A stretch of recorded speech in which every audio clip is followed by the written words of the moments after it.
This clip is brought to you by SaveWithConrad.com.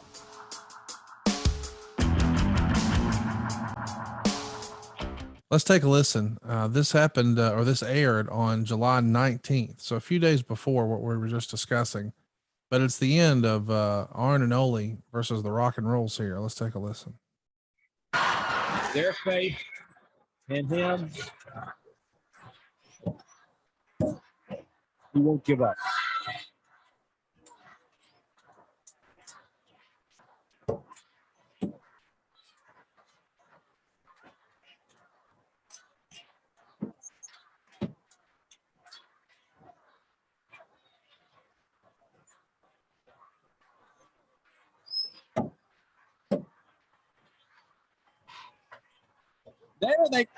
In all professional sports, they say gut check time.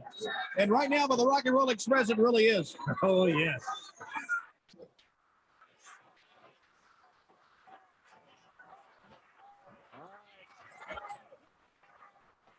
Gut check.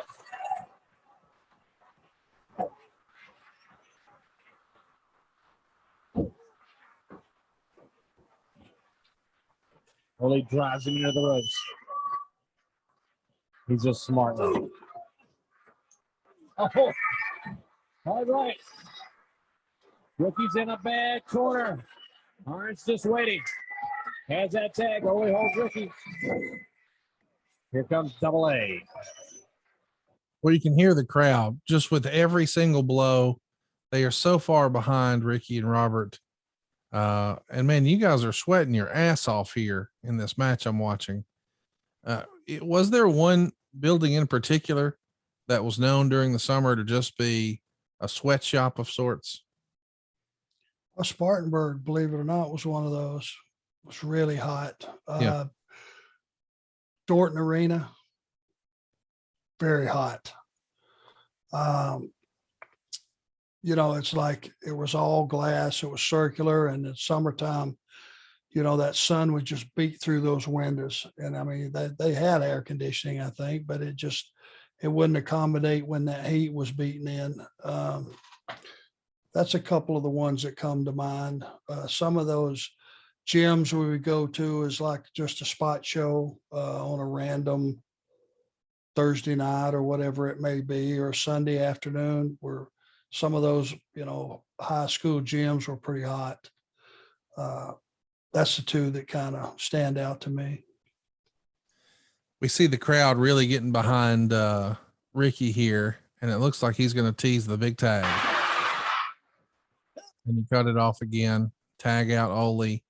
Did anybody ever do the art of the hot tag as well as the Rock and Rolls did? Let's take a listen.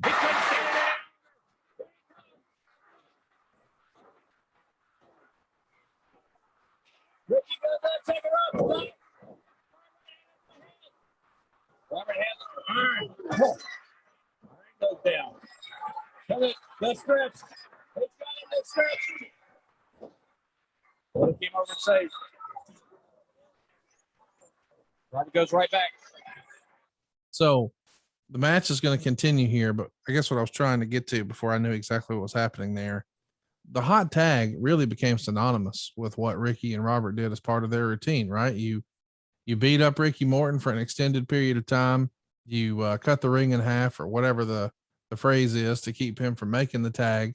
You tease it over and over and over. And when it finally happens, boy, the fans are on fire for Robert Gibson to clear house and even the odds, right?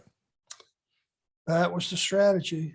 And the key was you would start the match and you would just have those guys, through teamwork, dominate both of us individually. And you would have one opening and you would cut Ricky off. And the next 7 or 8 minutes, you weren't running a bunch of high spots where Ricky was knocking you on your ass. It was one message and one message only. I'm hurt. I have to get to Robert. And all he would do for the next 7 minutes or 8 minutes is dig for the tag. Just try to get to the tag.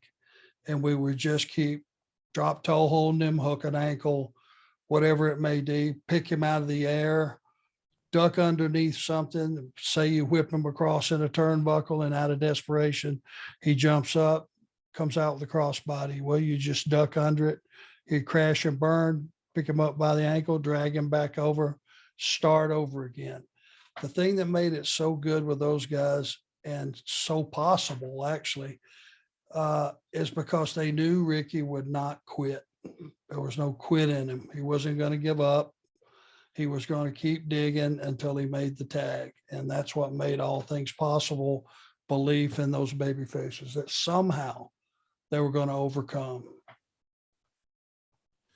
And you can see here, the Rock and Roll Express are going to go ahead and get the fans behind them, and that's going to be the end of the match. But the referee in this match in particular, we haven't spent a lot of time talking about, Tommy Young. He became such a regular part of Jim Crockett Promotions. Hey, it's Conrad Thompson. Thanks for checking out the podcast here on YouTube. Be sure to hit the subscribe button and the notifications bell so you get a notice anytime we upload some new content. And go save yourself some money right now. If you're in a 30-year loan or you have credit card debt, it's not a matter of if I can save you money. It's a matter of how much. Find out right now for free at SaveWithConrad.com.